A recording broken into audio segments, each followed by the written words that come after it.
పరలోకమందున మా కన్న తండ్రి, మీ ఘనమైన శ్రేష్టమైన సర్వోన్నతమైన గొప్ప నామానికి వందనాలు తండ్రి. తండ్రి, ఈ దినం వరకు మమ్మల్ని అందరినీ సజీవులుగా కాపాడి తండ్రి మరలా మీ వాక్యాన్ని నేర్చుకునే భాగ్యాన్ని మాకు అందరికీ దయచేసినందుకు మీకు నిండు మనసుతో కృతజ్ఞతాస్తుతులు తండ్రి.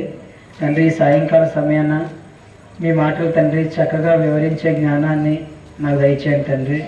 తండ్రి, అదేవిధంగా వాక్యాన్ని వినడానికి వచ్చిన మీ పిల్లలందరినీ కూడా జ్ఞాపకం చేసుకోండి.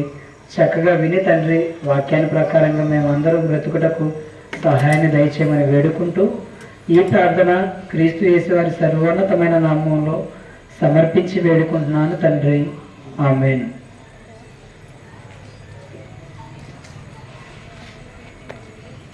మరొకసారి కూడి వచ్చిన అందరికీ యేసుక్రీస్తు పేట వందనాలండి. ఎలా ఉన్నారు అందరూ? ఓకే అండి. ఈరోజు మీకు ముందుగా ప్రకటించినటువంటి అంశం బైబిల్ నిజమైన దైవ గ్రంథమా, బైబిల్ నిజమైన దైవ గ్రంథమా అనే ఒక చక్కటి అంశం గురించి ఈరోజు ఆలోచిద్దామండి.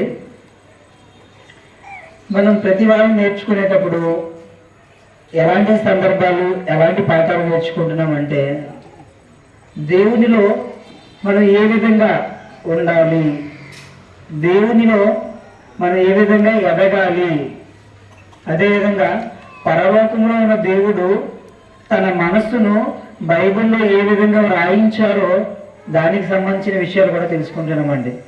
అయితే మరి ఈరోజు తెలుసుకునే అంశం ఏంటి అంటే ఇది ఒక ప్రశ్న అండి.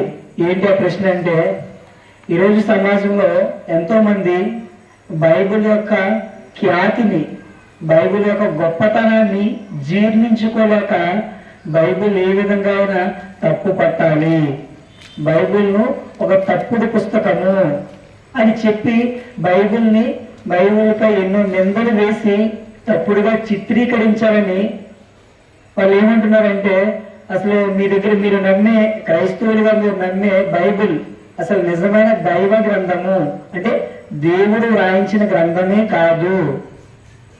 మీ దగ్గర మీరు నమ్ముతున్నారు కదా, దేవుడు మా అందరి కొరకు రాయించి ఇచ్చారని మీరు నమ్ముతున్నారు కదా, మీరు ఏదైతే విశ్వసించి నమ్ముతున్నారో ఆ బైబిల్ నిజంగా దేవుడు రాయించింది కాదు, దేవుడి గ్రంథం కాదు. ఏదో లోకంలో అన్ని పుస్తకాలు ఏ విధంగా ఉన్నాయో అలాంటి మానవులు రాసిన పుస్తకమే అని చెప్పేసి చెప్తున్నానండి. ఇందులో చెప్పేవారు ఎవరున్నారు అని అంటే హేతువాదులు. హేతువాదులు అనగా హేతువు అనగా ప్రశ్నించేవారు. అదేవిధంగా ఇస్లాం సోదరులు, మన దేశంలో ఉన్న ఇస్లాం సోదరులు కొంతమంది జకీర్ నాయక్ కానివ్వండి, వాళ్ళ యొక్క గురువు కానివ్వండి, ఇవంతా కూడా వీళ్ళు లేవనెత్తిన ప్రశ్న అన్నమాట. అసలు ఈ బైబిల్ అనేది నిజమైన దైవ గ్రంథం కాదు అని. వాస్తవానికి మనం భారతదేశంలో ఉంటున్న మనము ఒక విషయాన్ని గమనించాలండి. ఏంటి ఆ విషయం అంటే, ఒక దేశంలో మనం నివసిస్తున్నామంటే ఆ దేశంలో ఉన్న రాజ్యాంగానికి లోబడి జీవించాలి.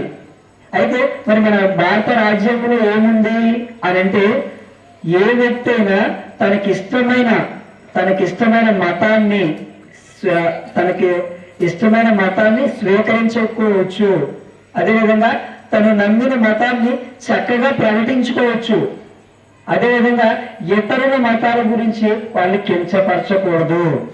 అంటే మనకి ఏది నచ్చితే ఆ మతాన్ని స్వీకరించవచ్చు, చక్కగా ఆ మతం గురించి ఇతరులకు చెప్పుకోవచ్చు, కానీ ఇతరుల మతాల జోలికి వెళ్ళకూడదు. అయితే మరి ఈ ప్రశ్న రావెత్తిన వారికి మినిమం భారత రాజ్యాంగం మీద కూడా అవగాహన లేదా అంటే దానిపైన కూడా అవగాహన లేదండి. ఎందుకంటే అలా అవగాహన ఉంటే బైబిల్ నిజమైన దైవ గ్రంథం అనే ప్రశ్న వాళ్ళు వేయరు. బైబిల్ను ఒక తప్పుడు పుస్తకంగా చూపించాలి ప్రజల మధ్య, అనేకుల క్రైస్తవుల విశ్వాసాన్ని దెబ్బతీయాలని ప్రయత్నం చేయరు. అయితే మరి మనం ఏం చేయాలి? ఇప్పుడు బైబిల్ గురించి ఒక తప్పుగా మాట్లాడుతున్నారు. మరి క్రీస్తుని విశ్వసించిన క్రైస్తవులుగా మనం ఏం చేయాలి? మన బాధ్యత ఏంటి అంటే, ఇప్పుడు మీకు అర్థం కావడానికి ఒక ప్రశ్న వేస్తాను. ఒక కుటుంబం ఉంది, ఒక కుటుంబంలో భార్య భర్త ఇద్దరు పిల్లలు ఉన్నారు. అయితే ఇప్పుడు వాళ్ళ యొక్క తండ్రి గురించి వాళ్ళ యొక్క తల్లి గురించి ఎవరైనా తప్పుగా మాట్లాడుతున్నారు అనుకోండి, ఇప్పుడు పిల్లలు ఏం చేయాలి? పిల్లలు ఏం చేస్తారు? మా అమ్మని మాట అన్నందుకు నువ్వెవరు, అసలు నువ్వు ఎందుకు అంటున్నావు, మా నాన్న గురించి నువ్వు ఎందుకు తప్పుగా మాట్లాడుతున్నావు, నువ్వెవరు మా అమ్మ గురించి మాట్లాడడానికి, మా కుటుంబం గురించి మాట్లాడడానికి నువ్వెవరు? పోనీ తప్పు చేసిందో నువ్వు చెప్తున్నావు, నువ్వు నిరూపించగలవా అని చెప్పేసి మనం ఏం చేస్తామంటే ఆ వ్యక్తితో వాదిస్తాము, తప్పు లేదని నిరూపిస్తాము. అది మన సొంత విషయంలో అయితే మరి దేవుని విషయంలో కూడా మనం ఏం చేయాలి అని అంటే క్రైస్తవులు అనగా క్రీస్తులోని బాప్తిజం పొందిన వారు, ఎవరైతే యేసుక్రీస్తు వారిని నమ్మి బాప్తిజం తీసుకుంటారో వారే క్రైస్తవులు. మరి క్రీస్తుని నమ్మామని చెప్పుకున్న మనకి ప్రామాణికమైన గ్రంథం ఏది? బైబిల్. అంటే మనకి చట్టం ఏంటి? బైబిల్. మరి మనకు చట్టమైన ఈ బైబిల్ గురించి ఎవరైనా తప్పుగా మాట్లాడుతున్నారంటే మరి మనం ఏం చేయాలి? ఆ తప్పుగా మాట్లాడే వారి గురించి ఏం చేయాలో దేవుడు ఏం చెప్పారో చూద్దాం. అపోస్తలుడైన పేతురు గారు రాసిన మొదటి పత్రిక 2వ అధ్యాయము 15వ వచనం. పేతురు గారు రాసిన మొదటి పత్రిక 2వ అధ్యాయము 15వ వచనం. దేవుడు ఏం చెప్తున్నాడంటే ఇక్కడ, ఏలవనగా మీరిట్లు యుక్త ప్రవర్తన గలవారి అజ్ఞానముగా మాటలాడు మూర్ఖుల నోరు మూయుట దేవుని చిత్తము. అంటే ఇక్కడ దేవుడు ఏం రాయించారు పేతురు గారి ద్వారా అని అంటే, మీరిట్లు యుక్త ప్రవర్తన గలవారై అజ్ఞానంగా మాట్లాడు మూర్ఖుల నోరు మూయుట దేవుని చిత్తము. అంటే బైబిల్ గురించి కానివ్వండి, దేవుని గురించి కానివ్వండి, క్రీస్తు గురించి కానీ ఎవరైతే మూర్ఖంగా మాట్లాడుతున్నారో ఈ సమాజంలో వారి నోరు మూయించాలట. ఎందుకంటే లోకంలోనే మన కుటుంబం గురించి ఎవరంటే ఒక మాట మనం పడవు, నా కుటుంబాన్ని అన్నది నువ్వు ఎవరు అని చెప్పేసి మనం గొడవ వెళ్ళిపోయి మనం నమ్మిన క్రీస్తు గురించి, మనం విశ్వసించే బైబిల్ గురించి మరి ఎవరైనా అంటే ఏం చేయాలి? అదే రోషం కలిగి ఉండాలి. దేవుడు ఏం చెప్తాడంటే వాళ్ళతో గొడవ గెలవని చెప్పట్లేదు, కానీ వాళ్ళ యొక్క నోరు మూయించమంటున్నారు. మరి నోరు మూయించమంటే ఏంటి? వాళ్ళు ఏదైతే ప్రశ్నిస్తున్నారో ఆ ప్రశ్నకి సమాధానం చెప్పాలి. వారు చెప్పేది అవాస్తవం, తప్పు అని నిరూపించాలి. అది క్రైస్తవులుగా మన బాధ్యత. అయితే మరి నిజంగా బైబిల్ నిజమైన దైవ గ్రంథమా కాదా అనే దానికి మనం చూద్దామండి. నిరూపించాలిగా, చూద్దాం.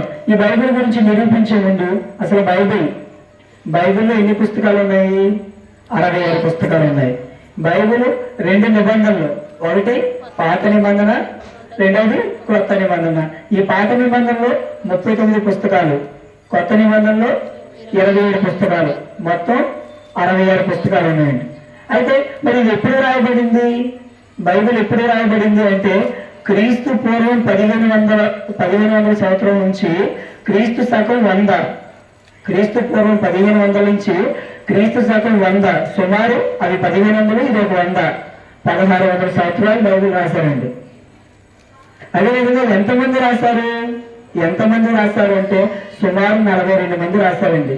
ఆ రాసిన వారిలో ఎవరున్నారు అని అంటే ప్రవక్తలు ఉన్నారు, భక్తులు ఉన్నారు, వైద్యులు ఉన్నారు, రాజులు ఉన్నారు, ఇలా ఎంతో మంది ఉన్నారు. అయితే మరి ఎంతమంది ఉన్నారు? ఇంతమంది రాశారు బైబిల్ రాసినప్పుడు. ఇంతమంది ఇది ప్రారంభంగా పరిచయంగా మనం తెలుసుకున్నాం కదండి. దీని గురించి ముందుగా తర్వాత మనకు అర్థమవుతుంది. అయితే వాళ్ళు ఏమంటున్నారు? బైబిల్ నిజమైన దైవ గ్రంథం కాదు, అంటే దేవుడు రాయించిన గ్రంథం కాదు అని అంటున్నారు. మరి క్రైస్తవులుగా మనం ఏం చేయాలి? నిరూపించాలి. మరి నిరూపించే మాటలు బైబిల్లో మనం చూడగలిగితే యెషయా గ్రంథము 34వ అధ్యాయము, యెషయా గ్రంథము 34వ అధ్యాయము 16వ వచనం. యెహోవా గ్రంథమును పరిశీలించి చదువుకొనుడి. చాలు. యెహోవా గ్రంథమును పరిశీలించి చదువుకొనుడి. మీరేమంటున్నారు? రాసింది మనుషులే కదండి అని చెప్పేసి అంటున్నారు. కానీ ఇప్పుడు ఏమంటున్నారు? యెహోవా గ్రంథమును. మీరేమన్నారు? బైబిల్ నిజమైన దైవ గ్రంథమా అంటే దేవుడు రాయించిన గ్రంథమా అని అంటున్నారు. కానీ మరి ఇప్పుడు ఏముంది? యెహోవా గ్రంథమును పరిశీలించి చదువుకొనుడి అంటే మన చేతిలో ఉన్న 66 పుస్తకాల గ్రంథం ఎవరిది? దేవునిది. యెహోవా గ్రంథము అంటే దేవుని గ్రంథము, దాన్ని దైవ గ్రంథము అని అంటాము. అంటే మరి బైబిల్ నిజమైన దైవ గ్రంథమేనా? దైవ గ్రంథమే. అదేవిధంగా వాక్యపరంగా చదువుకున్న మాటను మరొకసారి చూడగలిగితే నెహెమ్యా గ్రంథము 8వ అధ్యాయం 8వ వచనం. నెహెమ్యా గ్రంథము 8వ అధ్యాయము 8వ వచనం. ఇటీవలనే వారు దేవుని గ్రంథమును స్పష్టముగా చదివి వినిపించి జనులు బాగుగా గ్రహించినట్లు దానికి అర్థము చెప్పిరి. ఇటీవలనే వారు దేవుని గ్రంథమును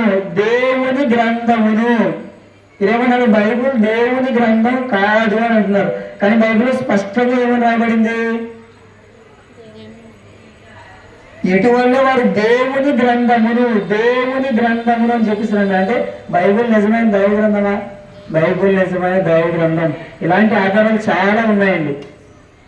అయితే మరి నిజమైన దైవ గ్రంథం అంటే మరి నిజమైన దైవ గ్రంథం అని చెప్పాం, కానీ ఇక్కడతో సరిపోలేదు. ఇప్పుడు ఎవరైతే బైబుల్ నిజమైన దైవ గ్రంథం కాదు అని అంటున్నారో వాళ్ళు ఒక 6 విషయాలు లేవనెత్తుతున్నారండి. ఎలా బైబుల్ నిజమైన దైవ గ్రంథం కాదు అని అంటే 6 విషయాలు చూపిస్తున్నారు. ఈ 6 విషయాలు చూపించి వీటిని బట్టి బైబిల్ నిజమైన దైవ గ్రంథం కాదు అని అంటున్నారు. ఎందుకు మరి వాళ్ళు ఏం చూపిస్తున్నారు? దాన్ని అది ఎంతవరకు వాస్తవం? వాళ్ళు వేసే ప్రశ్నకు బైబిల్ చెప్పే సమాధానం ఏంటి అనేది మనం ఒక్కొక్కటిగా చూద్దాం. ఇందులో ఫస్ట్ది ఏంటి? వాళ్ళు ఫస్ట్గా ఏమన్నారంటే, మొదటిది ఏమంటారంటే బైబిల్ అనేది ఊహించి రాసినట్లుగా ఉంది. మనం ఏం చెప్పాము? ప్రాథమిక ఇన్ఫర్మేషన్ ఏం చెప్పాము? బైబిల్ సుమారు 42 మంది రాశారని చెప్పేసి చెప్తున్నాం. ఇప్పుడు వాళ్ళు ఏమంటున్నారు అని అంటే బైబిల్ అండి ఊహించి రాసినట్లుగా ఉంది. అంటే మనుషులు ఏ విధంగా అయితే రాస్తారో అలాగే ఊహించి రాసినట్లుగా ఉంది అని అంటున్నారండి. మరి ఇది నిజమా? మనుషులు సుమారు 42 మంది రాసిన భక్తులు ప్రవక్తలు ఊహించి రాశారా?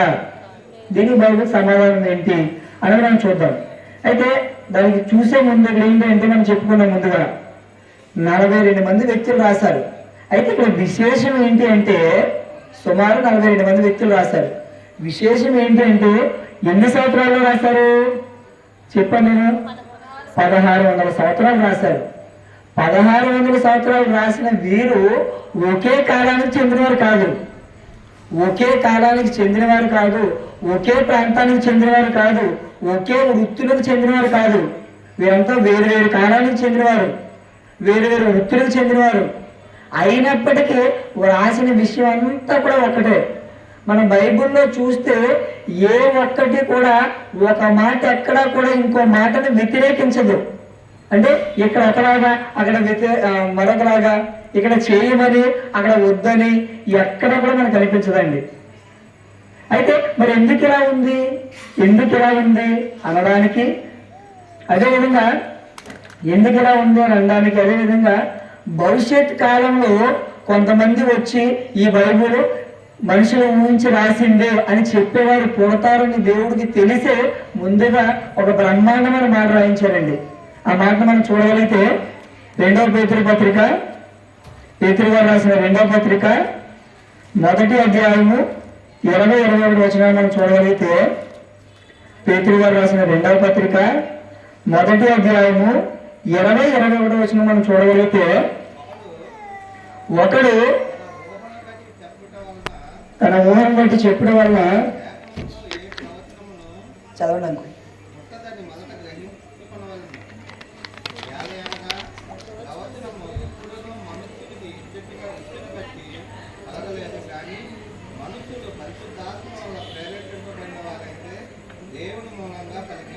ఓకే. పేతురు గారు రాసిన 2వ పత్రిక 1వ అధ్యాయం 20-21 వచనం. అదేవిధంగా యోగు ప్రపంచంలో అన్ని పుస్తకాల కంటే బైబిల్ ఎందుకు గొప్పది? అన్ని పుస్తకాల కంటే ఎందుకు గొప్పది అంటే దానికి కూడా ఇది సమాధానం అండి. ఏంటి ఆ సమాధానం అంటే, ఒకడు తన ఊహను బట్టి చెప్పుడం వలన లేఖనములో ఏ ప్రవచనము పుట్టదని మొదట గ్రహించుకొనవలెను. అంటే రాసింది సుమారు 42 మంది వ్యక్తులే, కానీ వాళ్ళు ఊహించి రాయలేదు. రాసింది మనుషులు, కానీ మరి ఊహించి రాయలేదు అని చెప్తున్నారు. మరి ఊహించి రాయకపోతే ఎలా రాశారు అన్న ప్రశ్న వస్తే ఆ ప్రశ్నకి సమాధానం ఏంటి? ఏలయనగా ప్రవచనము వాక్యము ఎప్పుడూ మనుషుని ఇచ్చను బట్టి, అంటే వాళ్ళకి ఇష్టం వచ్చింది ఇచ్చను బట్టి కలగలేదు కానీ మనుషులు పరిశుద్ధాత్మ వలన ప్రేరేపింపబడిన వారు దేవుని మూలముగా పలికిరి. అంటే దేవుడు సింపుల్ ఏం చెప్తున్నారంటే సుమారు 42 మంది వ్యక్తులే రాసిన వాళ్ళకి నచ్చినట్లుగా ఊహించి రాసుకోలేదు అని చెప్తున్నారు. మరి ప్రభు ఎలా రాస్తారు? వాళ్ళు ఊహించి రాసుకోకపోతే ఎలా రాస్తారంటే పరిశుద్ధాత్మ దేవుడు ప్రేరేపించి రాయించారు. అంటే దేవుడు ప్రేరేపించి పరలోకంలో ఉన్న దేవుడు ఏదైతే వ్రాయాలని కోరిక కలిగి ఉన్నారో దానిని పరిశుద్ధాత్మ దేవుడు రాయించారు. అందుకని ఈరోజు బైబిల్ తప్పు పట్టాలని చాలా మంది అనుకున్నారు కానీ ఏ ఒక్కరు కూడా నిలవలేకపోతున్నారు. ఎందుకు నిలవలేకపోతున్నారు? ఈరోజు బైబిల్ గొప్పతనం అండి. బైబిల్ అంటే ఒక చులకనగా చూసేవారు చులకన భావంతో చూస్తారు, కానీ బైబిల్ గొప్పతనం ఏంటి అంటే ప్రపంచంలో అత్యధికంగా చదివే పుస్తకం ఏదంటే ఒకే ఒకటి బైబిల్. ప్రపంచంలో ఎక్కువ కొడుతున్న పుస్తకం ఏది అంటే ఎక్కువగా అమ్ముడుపోతున్న పుస్తకం ఏదంటే బైబిల్. గిన్నీస్ బుక్ లో ఎన్నోసార్లు లిఖించబడిన పుస్తకం ఏదంటే బైబిల్. ఈరోజు బైబిల్ అందరూ తప్పు పట్టలేకపోతున్నారు అని అంటే దానికి కారణం ఏంటంటే ఒకే ఒకటి ఏంటి అంటే పరిశుద్ధాత్మ దేవుడు రాయించిన గ్రంథం కాబట్టి ఎవ్వరు కూడా తప్పు పట్టలేకపోతున్నారు, ఎవ్వరు బైబిల్ ముందు నిలవలేకపోతున్నారు. ఇదేంటి బైబిల్ గొప్పతనం. ఈరోజు ప్రపంచంలో ఎవరు వచ్చినా ఏ కాలంలో ఉన్నవారు వచ్చినా బైబిల్ తప్పు పట్టడానికి ఎవ్వరు సరిపోరు, అంత ఉన్నతంగా బైబిల్ రాయించారు. అదేవిధంగా ఇంకా ఎలా రాయించారంటే ఈరోజు లోకంలో ఉన్న పుస్తకాలు కానివ్వండి చట్టాలు కానివ్వండి చూసామనుకోండి ఆ కాలానికి కావలసినట్టుగా రాస్తారు. ఆ తర్వాత కాలంలో ఏం చేస్తారంటే మళ్ళీ పరిస్థితులు మారిపోయిన తర్వాత వాటన్నిటిని సవరిస్తూ ఉంటారు. మన భారత రాజ్యాంగం కూడా చాలాసార్లు సవరించారు, అంటే మార్పులు చేస్తూ వచ్చారు. ఇప్పుడు మీకు అర్థం కావాలి అంటే ఒకప్పుడు సైబర్ నేరగాళ్ళు అంటే ఒకప్పుడు దొంగతనం ఎలా జరిగాయి, ఇంట్లో ఎవరైనా దూరేసి మొత్తం ఏమైనా పట్టుకెళ్ళిపోతే వాళ్ళ మీద మనం పోలీస్ స్టేషన్ కంప్లైంట్ ఇచ్చేవాళ్ళు. ఇప్పుడు రాంగానే వచ్చేసరికి ఏమైంది, సైబర్ నేరగాలంటే మన ఇంటికి రారు, మనకు ఒక ఫోన్ చేస్తారు. మీకు ఎలా అంటే ఒక లాటరీ తగిలిందంటే మీకు ఒక ఓటీపీ వస్తుంది, 4 అక్షరాలు చెప్పండి అంటారు. ఆ 4 అంకెలు చెప్పండి అంటారు. ఆ 4 అంకెలు చెప్పామంటే మన అకౌంట్లో ఉందంటే ఖాళీ. అంటే మరి ఇప్పుడు ఒకప్పుడు చట్టంలో వాళ్ళ మీద ఏమి వాళ్ళకి సంబంధించిన శిక్ష ఏది లేదు, కానీ తర్వాత కాలంలో వాళ్ళు వచ్చారు కాబట్టి వాళ్ళకి సంబంధించిన చట్టం రావాల్సి వచ్చింది. కానీ మరి బైబిల్లో చూసామనుకోండి ఇలా కాలం మారే కొద్ది మరి బైబిల్లో ఏమైనా అప్డేటెడ్గా ఇంకేమైనా వస్తుందంటే ఏమీ లేదండి. భూతకాలంలో వర్తమాన కాలంలో భవిష్యత్ కాలంలో ఏ కాలం వచ్చినా అన్ని కాలాలకు సరిపడేటట్టుగా దేవుడు రాయించాడండి. ఇది బైబిల్ గొప్పతనం. ఇంకా ఇంకో విషయం ఏంటంటే ఇక్కడ ఒక వ్యక్తి ఒక పుస్తకం రాస్తాడు అనుకోండి, ఎలా రాస్తాడు, వాళ్ళు ఊహించి తన యొక్క మధ్యలో ఏదైతే ఉందో ఆ వ్యక్తి బుర్రలో ఏదుందో అది మాత్రమే దాని మీద ప్రజెంట్ చేయగలరు. కానీ ఇక్కడ సుమారు 42 మంది వ్యక్తులు రాశారు. ఆ రాసిన వారిలో ఇంకెవరున్నారంటే పేతురు గారు, ఇప్పుడు మనం చదువుకున్న పేతురు గారు, ఆయన చేపలు పట్టేవాడు, జాలరు. లోకస్వార్త ఉంది, ఆయన వైద్యుడు. మత్తయి స్వార్త ఉంది, మత్తయి గారు ఎవరు అంటే సుంకరి, ఇన్కమ్ ట్యాక్స్ ఆఫీసర్. అలాగే రాజులు ఉన్నారు, దావీదు గారు ఉన్నారు, సొలొమోన్ గారు ఉన్నారు. గవర్నమెంట్ ఎంప్లాయీస్, స్నేహామీస్ గారు చదువుకున్నాం, ఆయన గవర్నమెంట్ ఎంప్లాయీ, రాజుగారి దగ్గర గిన్నెందించేవాడు. అంటే బైబిల్ రాసిన వాళ్ళు చాలా మంది ఇన్ని రకాల వాళ్ళు ఉన్నారు. ఇన్ని రకాల వారు ఉన్నప్పటికీ బైబిల్లో ఏ ఒక్కరు రాసింది మరొక దానికి వ్యతిరేకంగా లేదు. ఎందుకు లేదు అని అంటే రాసింది మనుషులు అయినప్పటికీ రాయించింది పరిశుద్ధాత్మ దేవుడు. ఇదేంటి బైబిల్ గొప్పతనం. ఇదేం చెప్తాడు, బైబిల్ ఊహించి రాసినట్లు ఉందని అన్నారు, కానీ బైబిల్ ఊహించి రాసినట్లుగా లేదు, ఊహించి రాయలేదు అని దేవుడు మనకి ఎప్పుడో రాయించాడు. ఓకే, రెండవ పాయింట్. రెండవది మీరు ఏమంటారు అంటే మీరు బైబిల్ సుమారు 42 మంది వ్యక్తులు రాస్తారని చెప్తున్నారు కదండి, మరి బైబిల్లో కింద వాళ్ళ సంతకాలు లేవు అని చెప్పేసి అంటున్నారు. దీనికి సమాధానం ఏంటంటే ఇప్పుడు మనం చెప్పుకున్నాం, రాసింది సుమారు 42 మంది వ్యక్తులు అయినప్పటికీ రాయించింది ఎవరు, దేవుడు. మాటలు ఎవరివి, దేవుడివి. ఇంకా వాళ్ళ సంతకాలు ఎలా ఉంటాయి? ఇప్పుడు ఇది అర్థం కావాలి అంటే ఇప్పుడు ఒక ఇల్లు కడదాం అనుకున్నాం అనుకోండి, ఇల్లు మనం కట్టాలని అనుకుంటాం, డబ్బులు మనవి, స్థలం మంది, అన్ని చేయాలనుకుంది మనం, కానీ కట్టేవారు మేస్త్రిని కట్టారని చెప్పేసి మేస్త్రిని ఇల్లు మాదిరి ఒప్పుకుంటామా మనము? ఒప్పుకోము. ఇల్లు ఇచ్చేస్తామా? ఇల్లు మీ బాధ్యత ఎంతవరకు? ఇల్లు కట్టడం వరకు, కట్టినందుకు మీకు జీతం ఇస్తాం, మీరు తీసుకొని వెళ్ళిపోవాలి అంతవరకే. అంతేగాని ఇల్లు మాదే అంటే ఒప్పుకోమని, అవునా కదా? ఇదే విధంగా బైబిల్ రాసింది 42 మంది భక్తులు ప్రవక్తలు ఉన్నారు. రాసింది వాళ్ళే, కానీ రాయించింది ఎవరు? దేవుడు. ఎవరి మాటలు? దేవుని మాటలు. అందుకని దేవుని మాటలు మీరు రాశారు కాబట్టి వీని సంతకాలు ఎందుకుంటాయి? మనం నేను ఏదైనా సొంతంగా ఒక పుస్తకం రాశాను అనుకోండి, ఇది రాసింది నేనని చెప్పేసి కింద సంతకం పెడతాను. ఎవరో చెప్పింది నేను రాశాను అనుకోండి, నేను కేవలం రాసేవాడిని మాత్రమే, నేను సంతకం పెడతాను. ఇదండి. అదేవిధంగా ఈరోజు చదువుకున్న పిల్లలు ఉద్యోగాలు చేస్తారు. ఉద్యోగాలు చేసేటప్పుడు సర్టిఫికేట్ చూస్తారు. అయితే మరి సర్టిఫికేట్ లేనప్పుడు ఏం చేస్తారు? చదువుకునేటప్పుడు ఎన్నో పుస్తకాలు చదువుకుంటూ ఉంటారు. చదువుకొని ఉద్యోగం సంపాదించుకొని జాయిన్ అవుతూ ఉంటారు ఉద్యోగాల్లో. అయితే ఎన్నో పాఠాలు చదువుకునేటప్పుడు ఏదైనా పాఠం కింద ఆ రాసిన వారి సంతకాలు ఉంటాయా? ఎవరి సంతకాలు ఉండవు. మరి దాని కింద సంతకాలు లేవండి, వీరు రాసింది వీరు చదువుకుంది నిజం కాదండి, ఇది నకిలీ పట్టా అంటే ఒప్పుకుంటారా? అక్కడ మాత్రం ఒప్పుకోరు. అంటే అక్కడ అవసరం లేదు. అంటే ఇక్కడ కూడా ఏంటి అంటే మనం ఎవరో రాసిన దానికి చదువుకొని ఎగ్జామ్స్ రాసి ఉద్యోగాలు సంపాదించి ఉద్యోగం చేసుకుంటున్నాం. కానీ అక్కడ ఎవరైనా సంతకాలు ఉన్నాయో? ఎవరి సంతకాలు ఉండవండి. అదేవిధంగా బైబిల్లో ఎందుకు సంతకాలు లేవు అంటే ఒకే ఒక్కటి, ఏంటి? దేవుని మాటలు. దేవుడు రాయించారు, వీళ్ళు కేవలం రాశారు. దేవుని మాటలు కాబట్టి క్రెడిట్ అంతా ఎవరిది? దేవుని. అందుకని సంతకాలు లేవు. ఓకే. ఇక మూడో పాయింట్ మీరేమంటారంటే బైబిల్ శాస్త్రానికి దూరంగా శాస్త్రపరమైన తప్పులు ఉన్నాయి. శాస్త్రం అంటే ఏంటి? ఈ శాస్త్రం ఏదైతే ఉందో సైన్స్, ఈ సైన్స్ ఏదైతే ఉందో ఈ సైన్స్ బైబిల్ అనేది దూరంగా ఉంది. అంటే ఏంటి? మీ దగ్గర ఉన్న బైబిల్ ఈ సైన్స్ ఈ రెండు కూడా మ్యాచ్ అవ్వట్లేదు, వ్యతిరేకంగా ఉంది అని చెప్పేసి అన్నారండి. నిజంగా మరి బైబిల్ శాస్త్రానికి దూరంగా ఉందా? బైబిల్లో శాస్త్రపరమైన తప్పులు ఉన్నాయా అంటే శాస్త్రపరమైన తప్పులు లేవండి. బైబిల్ ప్రతి ఒక్క దాని గురించి చెప్పింది. నిజంగా ఈరోజు శాస్త్రవేత్తలు శాస్త్రమని దేని నుంచి చెప్తున్నారు? శాస్త్రమని దేని నుంచి చెప్తున్నారంటే ప్రకృతిలో ఉన్న వాటిని చూసి, శాస్త్రవేత్తలైన వారు ప్రకృతిలో ఉన్న వాటిని చూసి పరిశోధన చేసి దాని గురించి ఒక శాస్త్రం చేస్తున్నారు. ఒక పక్షిని చూస్తున్నారు, ఒక పక్షి గురించి ఒక శాస్త్రం రాస్తున్నారు. ఒక జంతువుని చూశారు, జంతువు గురించి ఒక శాస్త్రం రాస్తున్నారు. ఒక మొక్కలు చూస్తున్నారు, మొక్కల గురించి ఒక శాస్త్రం రాశాడు. ఇలా ప్రతి దాన్ని ప్రకృతిలో ఉన్నదాన్ని చూసి శాస్త్రాలు రాస్తున్నాడు. ఇది శాస్త్రవేత్త. కానీ మీరు బైబిల్ గొప్పతనం ఏంటి అంటే ఈ ప్రకృతిని అంతా కలిగించింది ఎవరు? దేవుడు. కలిగించిన దేవుడే రాయించారు బైబిల్లో.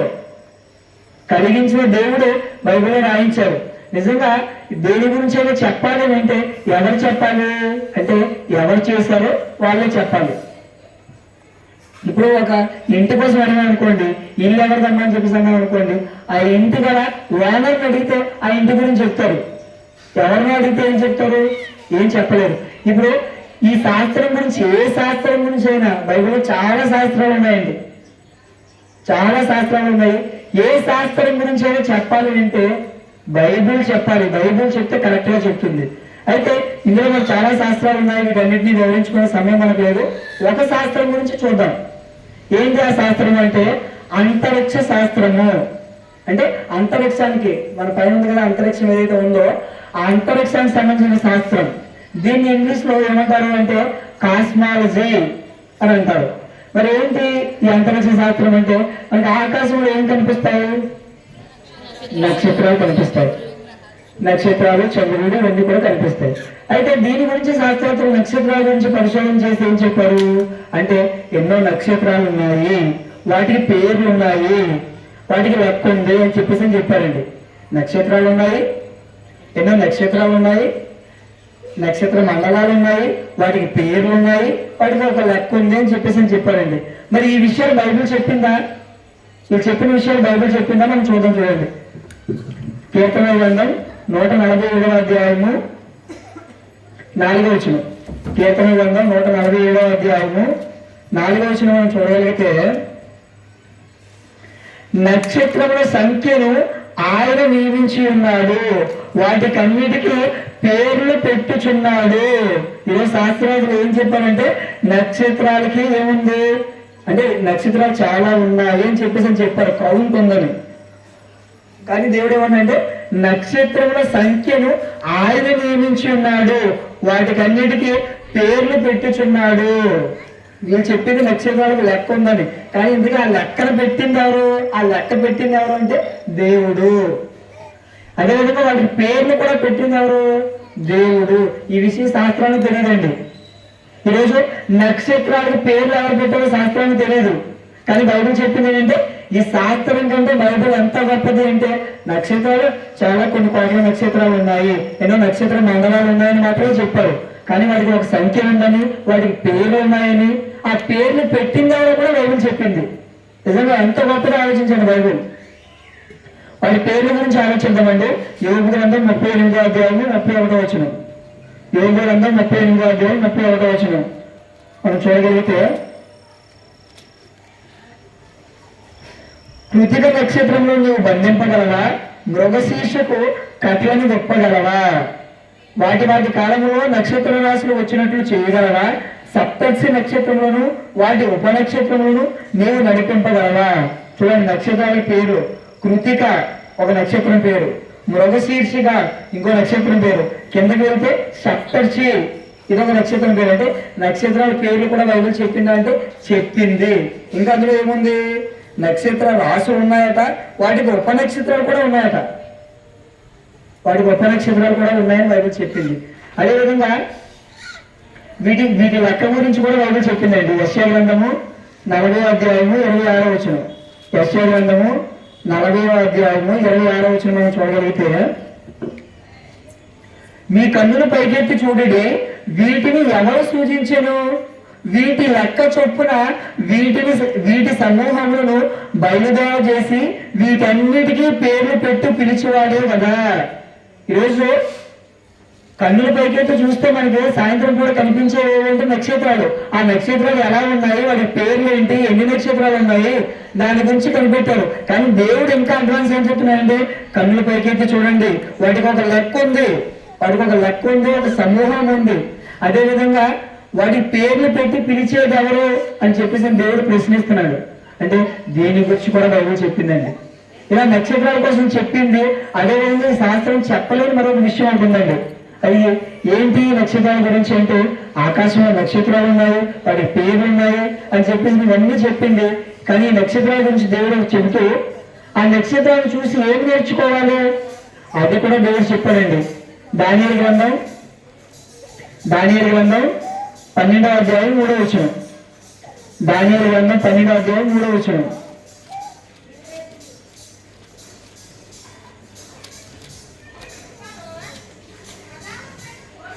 బుద్ధిమంతుడైతే ఆకాశ మండలంలోని జ్యోతులను పోలిన వారే ప్రకాశించగలరు. నీతి మార్గమును అనుసరించి నడుచుకున్నట్లు ఎవరు అనేకులను త్రిప్పుదరో వారు నక్షత్రం వలె నిరంతరం ప్రకాశించగలరు. అంటే నక్షత్రం నుంచి మనం ఏం నేర్చుకోవాలంటే, ఈ నక్షత్రాలు దేని కొరకు దేవుడు ఆకాశంలో పెట్టామంటే సాయంత్రం పూట, రాత్రి పూట ఏం చేయాలి? నా పిల్లలైన వారందరికీ కూడా వెలుగునివ్వాలి అని చెప్పేసి దేవుడు ఆకాశంలో చంద్రుడితో పాటు ఎన్నో నక్షత్రాలు పెట్టడం జరిగింది. అయితే దాని నుంచి ఏం నేర్చుకోవాలో కూడా చెబుతూ ఉన్నాయంటే, ఏదో ఆకాశంలో ఉండే నక్షత్రం ఏ విధంగా అయితే వెలుగునిస్తుందో మీరు కూడా ఏం చేయాలంటే బుద్ధిమంతులుగా మారి జ్యోతులుగా కనబడాలి. జ్యోతులుగా అంటే అనేకులకు మార్గదర్శిగా కనిపించాలి. మిమ్మల్ని చూసి అనేకులు మార్గదర్శిగా ఉండాలి. నిజంగా వ్యక్తి చాలా మంచిగా నిజంగా దేవుని భక్తి, చాలా దైవభక్తి కావాలండి. బ్రతికితే అలా బ్రతకాలండి. మన సమాజానికి కనిపించాలని దేవుడు ఆకాశంలో నక్షత్రాలను చూసి బుద్ధి తెచ్చుకోవాలి, పాఠం నేర్చుకోవాలని దేవుడు చెప్తున్నాడండి. నిజంగా శాస్త్రానికి విషయం తెలుసా అంటే తెలియదు, కానీ బైబిల్ చూడండి ఎంత జ్ఞానంగా రాయించాడో. ఇదండి ఒక శాస్త్రం గురించి. ఇక ఇవి 2 పాయింట్లు ఉన్నాయండి. ఏంటి ఆ విషయాలు అంటే, బైబిల్ శాస్త్రానికి దూరంగా లేదు, శాస్త్రపరమైన తప్పులు లేవు అని నిరూపించడానికి. క్రీస్తు శకం 1648 1648లో సర్ ఐజాక్ న్యూటన్ అనే ఒక శాస్త్రవేత్త ఏం కనిపెట్టాడు అని అంటే భూమి శూన్యంలో వేలాడుతుంది. అంటే మనం ఉంటున్న ఈ భూమి అనేది ఒక శూన్యము, ఒక ఖాళీ ప్లేస్ లో వేలాడుతుంది, అంటే తిరుగుతుంది అని చెప్పాడు. ఎప్పుడు? క్రీస్తు శకం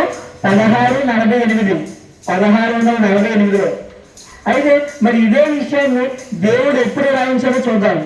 యోబు గ్రంథం 26వ అధ్యాయము, యోబు గ్రంథం 26వ అధ్యాయము 7వ వచనం.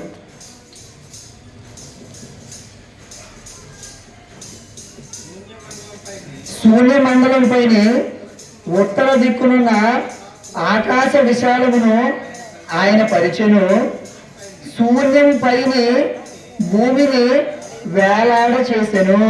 శూన్యము పైన భూమిని వేలాడ చేసెను అంటే ఈ శూన్యంలో భూమిని దేవుడు వేలాడ చేశాడు అని చెప్పేసి దేవుడు చెప్తున్నాడండి.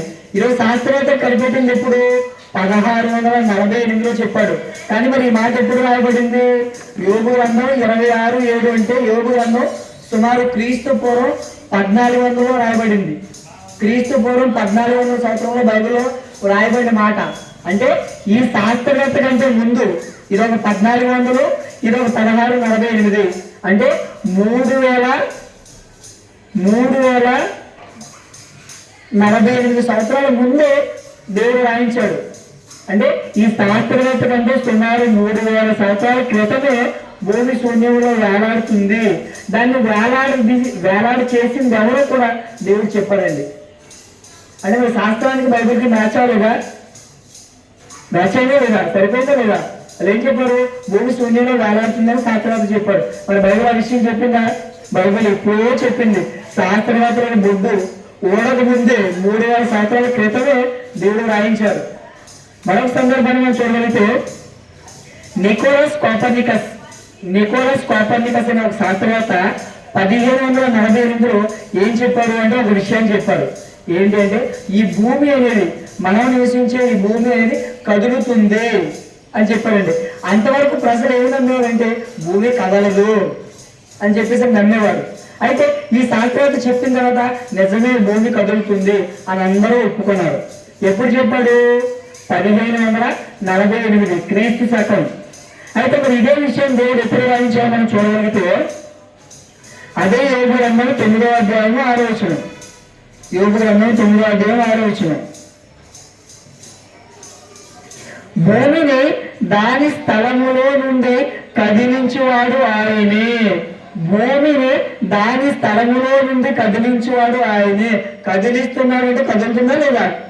కదులుతుంది. ఇంకా ఈ శాస్త్రం చెప్పిన మాట ఏంటి? బైబిల్ ఎప్పుడు కూడా శాస్త్రానికంటే ఎక్కువ మించి ఉంటుంది. అంటే ఈ శాస్త్రాలు మించి అడ్వాన్స్ గా చెప్తుంది. ఎందుకని ప్రారంభంలో చెప్పాను? ఎందుకు?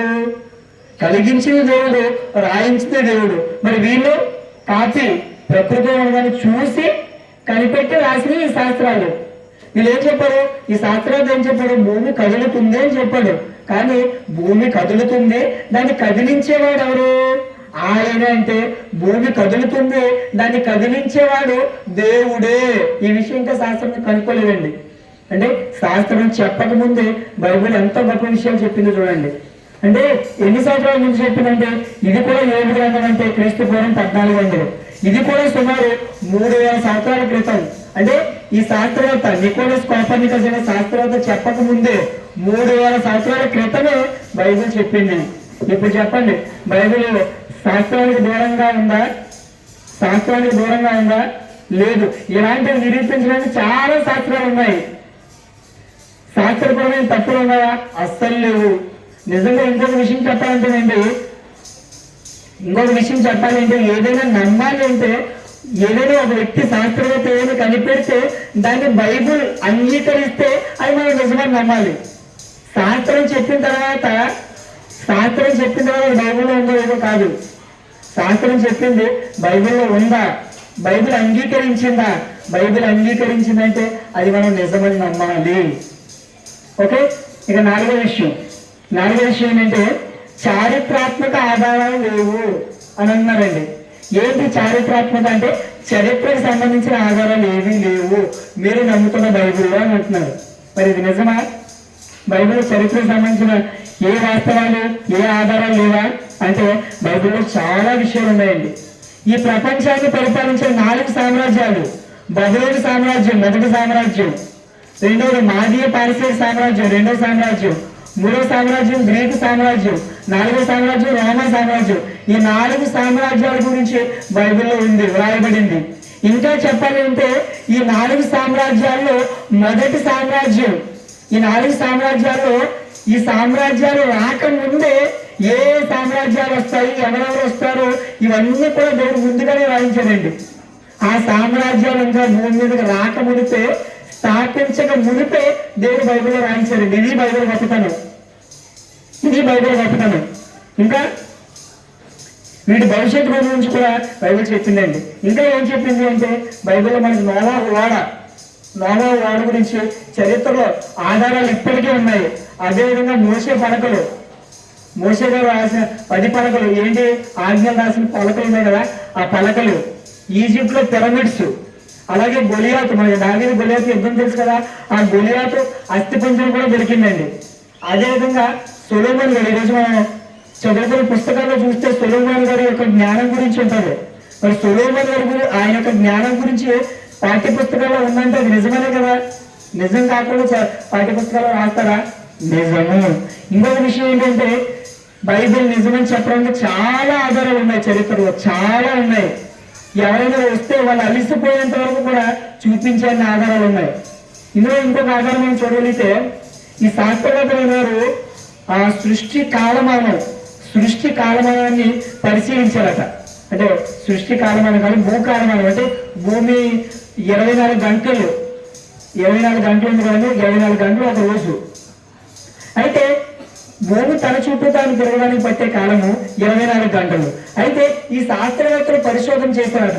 ఏంటి ఈ కాలం గురించి పరిశోధన చేస్తే సృష్టి కాలంలో ఒకానొక రోజు ఒక దినం ఆగిపోయిందట, ఒక రోజు స్టాప్ అయిపోయిందట. అంటే ఒక రోజు ఆగిపోయిందట. ఒక రోజు ఆగిపోతే ఇది ఎప్పుడుది అంటే ఇప్పుడు జరిగింది కాదు, ఎప్పుడో జరిగింది. అయితే మరి వాళ్ళు ఏం చేశారట, ఈ శాస్త్రవేత్తలు వాళ్ళు కూడా కొంతమంది దేవుడిని నమ్మలేని వారు ఉంటారు, కొంతమంది దేవుడిని నమ్మిన వారు ఉంటారు. అయితే మరి ఇదేంటి, సృష్టి ఎప్పుడో ఆగిపోయిందంటే ఎప్పుడో చరిత్రకు సంబంధించింది. మరి దీని గురించి చెప్పాలంటే చరిత్ర పుస్తకాలు అన్ని తిరిగేశారటండి. అన్ని మతాలకు సంబంధించిన చరిత్ర పుస్తకాలు తిరిగేశారట. కొన్ని ఎక్కడైనా ఉందా, ఎక్కడైనా రాయబడిందా అంటే అందులో క్రైస్తవులైన శాస్త్రవేత్తలు ఒకానొక సందర్భం చూపించారట. ఏంటి ఆ సందర్భం, ఎప్పుడు ఆగిపోయిందో చూద్దాం. చూడండి, యోషువ గ్రంథం 10వ అధ్యాయం 12వ వచనం. యెహోవా ఇశ్రాయేలు ఎదుట అమోరీయులను అప్పగించిన దినమున ఇశ్రాయేలీయులు వినిచుండగా యెహోషువ యెహోవాకు ప్రార్థన చేసెను. సూర్యుడా నీవు గిబియోనులోను నిలువుము, చంద్రుడా నీవు అయ్యాలోను లోయలో నిలువుము. జనులు తమ శత్రువుల మీద పగ తీర్చుకునే వరకు సూర్యుడు నిలిచెను, చంద్రుడు ఆగెను అని మాట యెషయా గ్రంథంలో రాయబడి ఉన్నది కదా. సూర్యుడు ఆకాశం మధ్యన నిలిచి ఇంచుమించు ఒక డెల్ల అస్తమింప త్వరపడలేదు.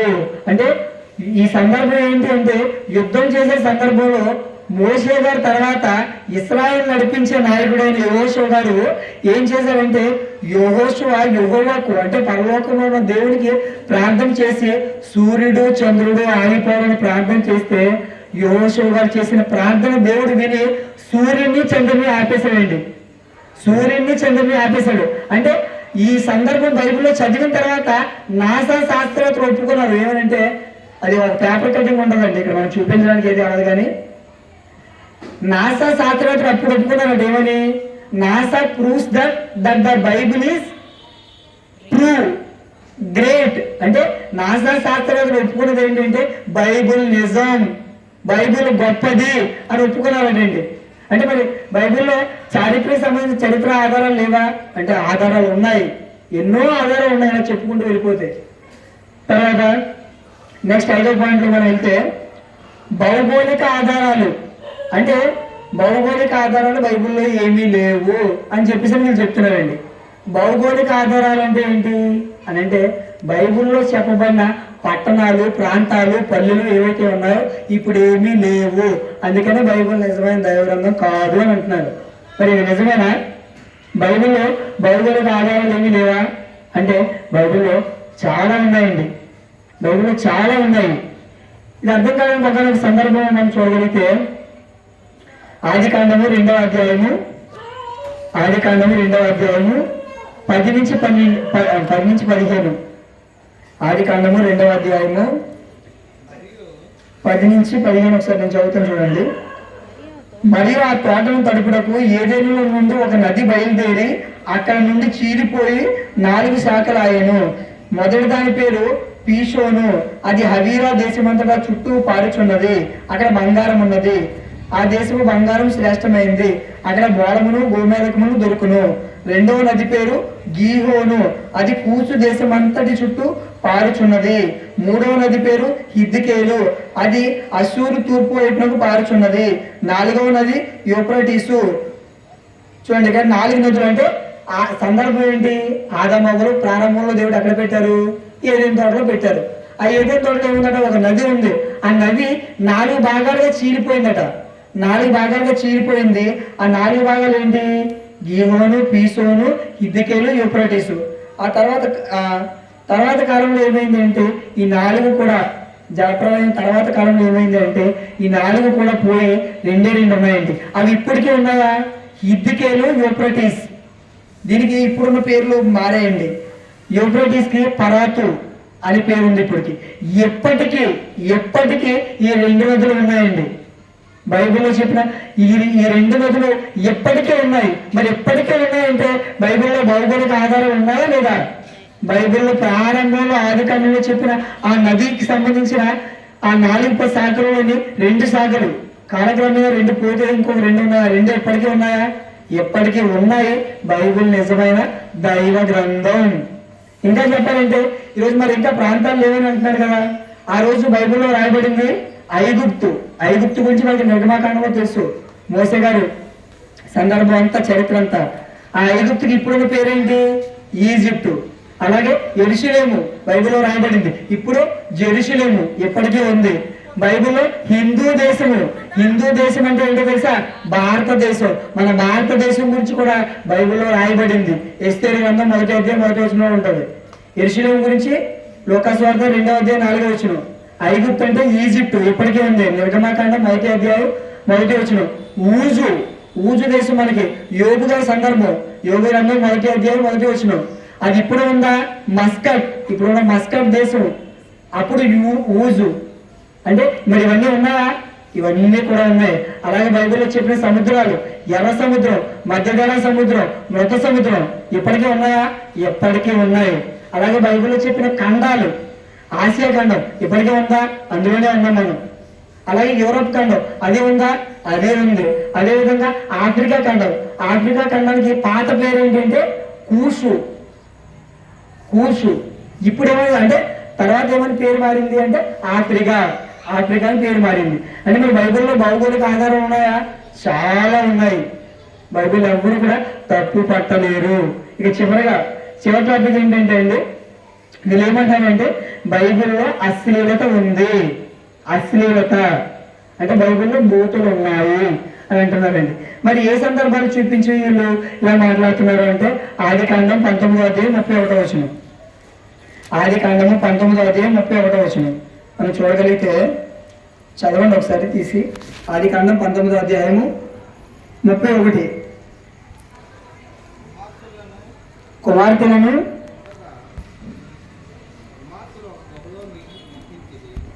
ఆది కాండము 19వ అధ్యాయం 31వ వచనం.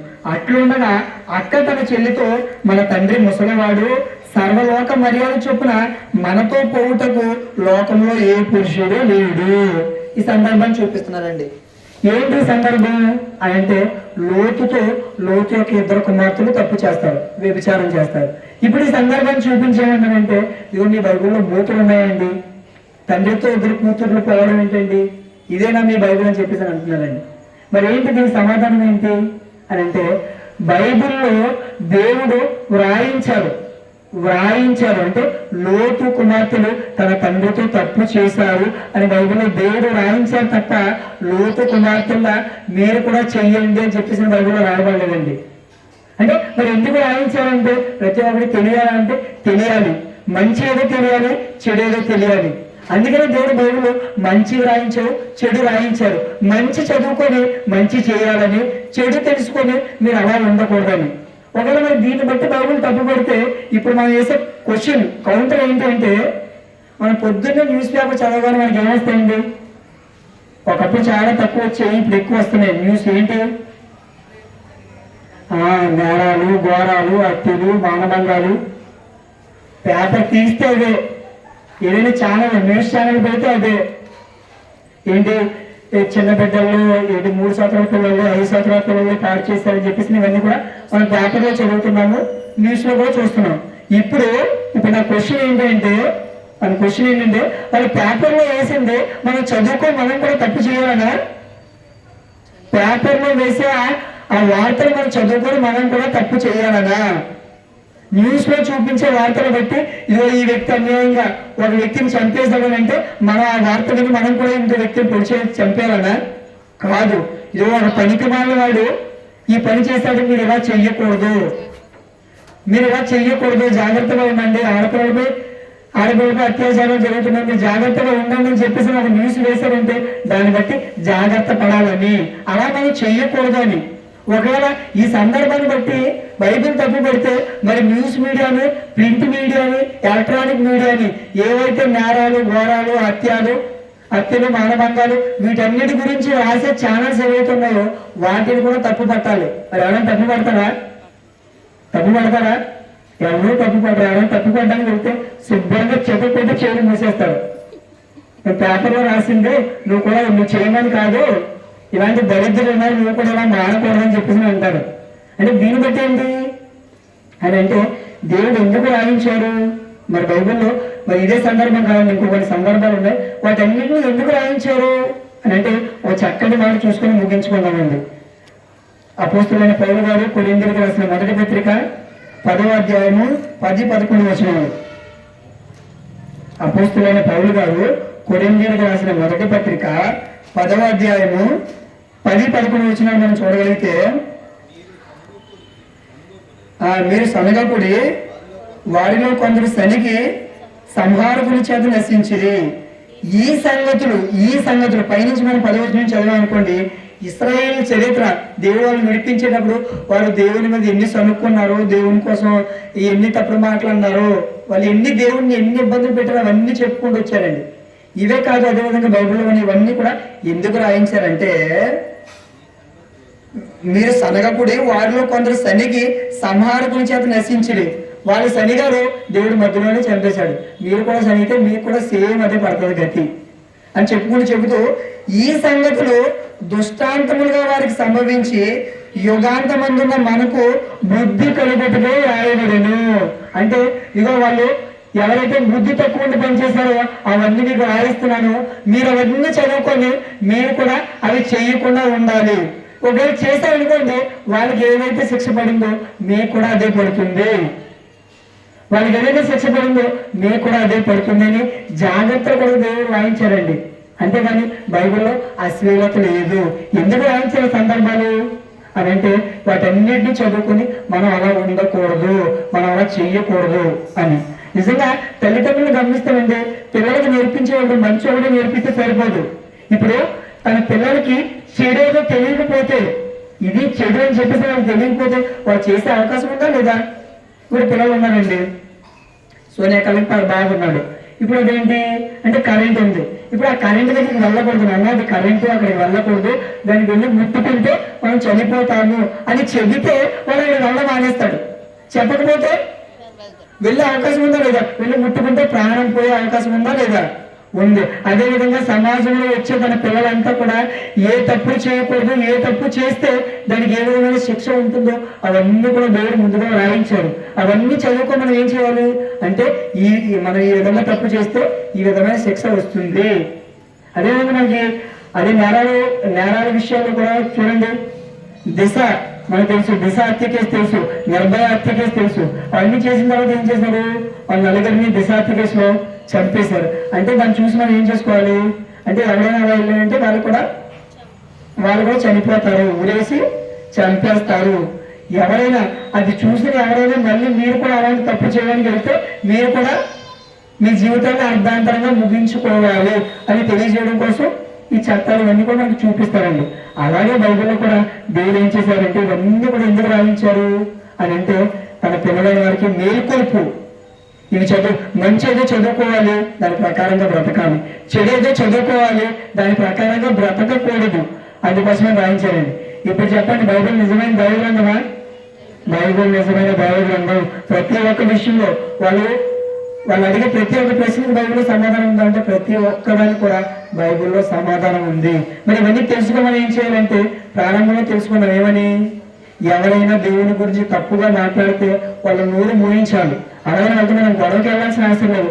ప్రేమగా నువ్వేమన్నా బైబిల్లో తప్పు ఉందని అంటున్నావా, బూతులు ఉన్నాయని అంటున్నావా అని చెప్పేసి మనం వివరించాలి. బూతులు ఉన్నాయని అనుకోండి, తమ్ముడు నువ్వు బైబిల్లో బూతులు ఉన్నాయన్నా కదా, మరి న్యూస్ పేపర్లో అదే వార్త వస్తున్నారు, నువ్వు బూత్ అంటావా అని చెప్పేసి వాళ్ళు ఒప్పించాలి. ఇందుకోసం రాయించాలండి. మరి నిజంగా బైబిల్ దైవ గ్రంథం అంటే బైబిల్ నిజమైన దైవ గ్రంథం. ప్రపంచంలో